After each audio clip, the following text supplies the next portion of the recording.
आज समझेंगे हम महारानी लोकमाता अहिल्याबाई का इतिहास। कैसी थी हमारी लोकमाता अहिल्याबाई की रणनीति, कैसी इन्होंने काम किए, तो आज हम समझेंगे लोकमाता अहिल्याबाई का पूरी हिस्ट्री।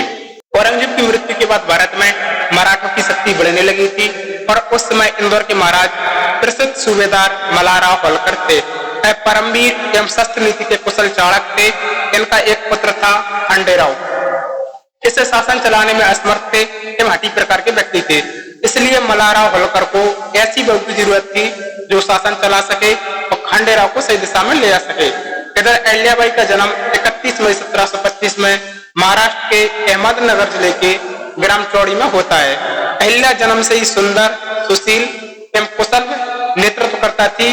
उनके पिता का नाम मकुंजी सिंधे था। परिवार गोत्र की थी। एक बार मल्हारराव होलकर ग्राम चौड़ी से निकलते हैं और तभी अहिल्या मंदिर में आरती गा रही थी और उनकी सुरीली आवाज को सुनकर मल्हारराव होलकर प्रसन्न हो जाते हैं और अहिल्या को अपनी बहू बनाने का निर्णय लेते हैं। इनका विवाह 10-12 साल की उम्र में खंडेराव के साथ होता है, जो मल्हारराव के पुत्र थे। शादी के बाद अहिल्या ससुराल आती है तो ससुराल में हर तरफ खुशियां छाई रहती हैं, लेकिन उनको क्या पता था कि यह खुशियां कुछ देर तक ही रुकने वाली हैं, क्योंकि अहिल्याबाई 29 वर्ष की होती हैं और उनके पति खंडेराव की मृत्यु हो जाती है और अहिल्या पूरी तरह से टूट चुकी थी और उन्होंने सती बनने का मन बना लिया था।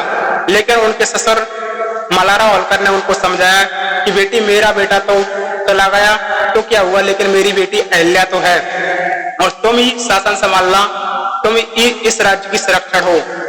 और अहिल्या ने ससुर साहब की बात मान ली, लेकिन उन्हें क्या पता था कि अभी दुख कम नहीं हुए हैं। और 10 वर्ष बाद यानी 10 वर्ष बाद उनके पुत्र मल्हारराव होलकर की भी मृत्यु हो जाती है।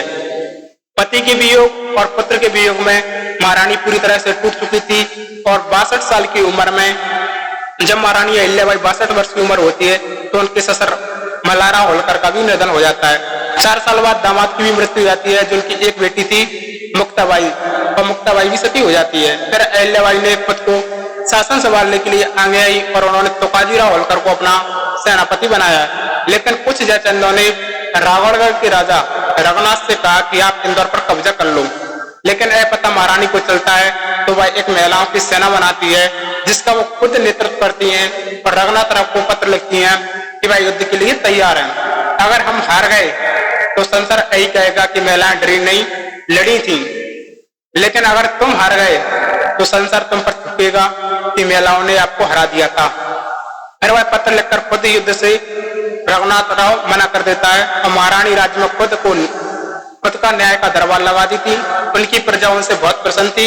उन्होंने मंदिरों, घाटों, कुआ, बावड़ी का निर्माण करवाया और बाद में वह 6 महीने के लिए भारत भ्रमण पर चली गई। भारत भ्रमण पर जा रही थी तो उन्होंने अपना स्वराज ग्राम उगदी के पाटीदार को राज्य को सौंप दिया और उसके प्रसन्न होकर जब लौट कर आए तो उससे प्रसन्न होकर उन्होंने आधा राज्य देने के वादा किया। लेकिन वो पाटीदार था, उन्होंने कहा कि नहीं, मेरी समाज के लोगों को कपड़े सहित जलाने की आज्ञा दी जाए।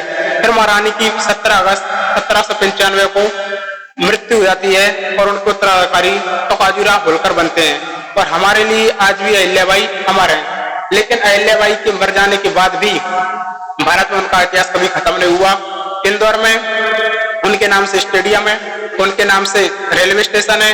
भिन्न भिन्न देशों में हर जगह लोकमाता अहिल्या को पूजा जाता है। 31 मई को उनकी जयंती मनाई जाती है। हिमाचल प्रदेश में लोकमाता अहिल्याबाई के नाम से एक योजना चलाई जाती है और मैं सरकार से यही मांग करता हूं कि लोकमाता अहिल्याबाई को विरासत को NCERT की किताबों में पढ़ाया जाए, जिससे लोकमाता अहिल्याबाई की शक्ति को सभी लोगों तक पहुंचाया जा सके। जय हिंद दोस्तों, जय भारत।